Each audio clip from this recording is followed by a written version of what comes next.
नगर पंचायत पागबड़ा से अध्यक्ष पद के लिए चुनावी मैदान में बेहतरीन अंदाज में अपनी उपस्थिति दर्ज करा रहे हाजी नासिर हुसैन लोगों के दिलों पर अपनी छाप छोड़ते दिखाई दे रहे हैं। बीती रात्रि पागबड़ा के मोहल्ला शनिवार का बाजार Abdul Salam girls inter college के पास एक जनसभा का आयोजन किया गया, जिसमें सैकड़ों की तादाद में पहुंचे क्षेत्रवासियों ने हाजी नासिर हुसैन का खैर मकदम किया। प्रोग्राम को संबोधित करते हुए वक्ताओं ने कहा कि हाजी नासिर हुसैन जैसा चेहरा कोई दूसरा बिल्कुल नहीं है। हाजी नासिर हुसैन जनता के लिए काम कर रहे हैं और सुख दुख में हमेशा साथ खड़े रहते हैं। नासिर हुसैन बेटा बनकर काम कर रहे हैं और पागबड़ा को ऐसी नगर पंचायत बनाने का सपना रखते हैं जो एक मॉडल के रूप में कही जा सके। कार्यक्रम को संबोधित करते हुए वक्ताओं द्वारा कहा गया, कभी नहीं डरे थे। एक शेर है छोटा सा कि झुकता नहीं है सर किसी जालिम के सामने।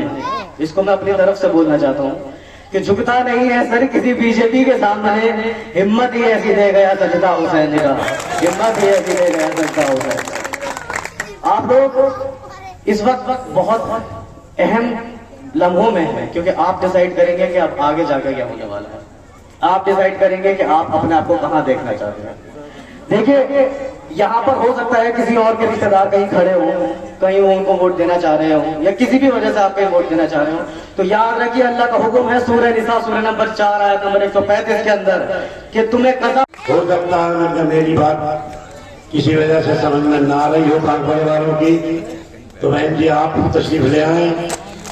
टाइम नहीं होने के बाद बहुत मुश्किल तमाम जैसे तैसे ये यहाँ पर तशरीफ लेके आई हैं, और जो इन्होंने कहा है मुझे उम्मीद है कि पागबड़े की जनता इसका भाव रखेगी। आप लोग मुझे पहले 5 साल पहले मैं यहाँ पर आया था, जब भी मुझे बहुत खुशी थी कि ये जनता मेरी बात सुनेगी, ये मानेगी, लेकिन हुई इनसे गलती, भूल हुई। कहते थे कि भूल हो गई, गलती हो गई, अब सुधार लेंगे।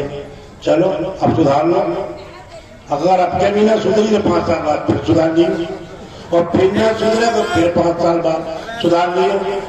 हम तो मानेंगे नहीं, हमें पता है कि हमारी औकात क्या है, हम कितना लड़ रहे हैं, किस तरह से खून चूस रहे हैं।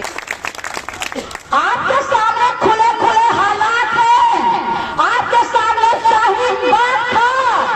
हम शाहीन बाग के, हमें पता है हमने कितना जुल्म सहा, कितनी बार पुलिस से पिटे, कितनी बार जेलों की आवाज आई, कितने मुकदमे हैं, तो क्या आवाज बंद हुई?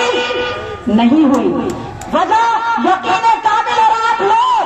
मुझे पता था अल्लाह ताला ने मुझे इस लायक बनाया कि मुझे दुनिया से नहीं थी, और मैं अगर घर में डर कर बैठ जाती, मोदी को खुदा बना लेती, योगी को खुदा बना लेती, जमीनी नेता को खुदा बना लेती, ये मुझे कुचल डालते, ये मेरे पे जितना जुल्म करते, मेरा यकीन काबिल उतना पक्का होता चला गया। और मुझे लगा आपकी दुआएं मेरे साथ है, अल्लाह ताला मेरे साथ है, ये मेरा बाल भी बाका नहीं करेंगे। और अल्लाह के शुक्र आज मैं आपके सामने हूँ। अहमद रिजवी साहिबा। हाजी नासिर हुसैन पागबड़ा का वो नाम है जो सबके दिलों पर राज कर रहा है। शिक्षित, मिलनसार होने के साथ साथ ईमानदार और बेदाग छवि के मालिक भी हाजी नासिर हुसैन जाने जाते हैं। हाजी नासिर हुसैन ने कहा कि नगर पंचायत पागबड़ा मेरी अपनी फैमिली है और यहाँ की प्रत्येक समस्या का समाधान जनता के सहयोग से कराने का काम किया जाएगा। मंच को साझा करते हुए हाजी नासिर हुसैन द्वारा सभी का शुक्रिया अदा किया गया।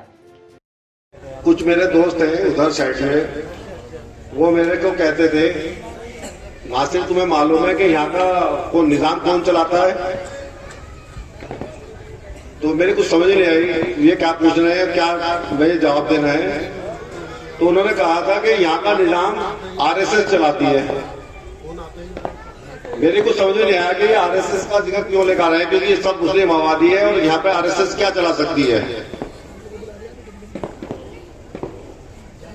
तो उस टाइम पर मेरे समझ में नहीं आई, लेकिन जैसे मैं इलेक्शन में आया हूँ और आने के बाद में जैसे जैसे मैं यहाँ पे इलेक्शन लड़ के देख रहा हूँ, तो मुझे साफ साफ दिखाई देने लगा है कि आरएसएस क्या करती है। जैसे हम चुनाव में आते हैं तो वो काम क्या करती है, जैसे छोटे प्रत्याशी हैं उन्हें टिकट दिलवाने का काम आरएसएस करती है।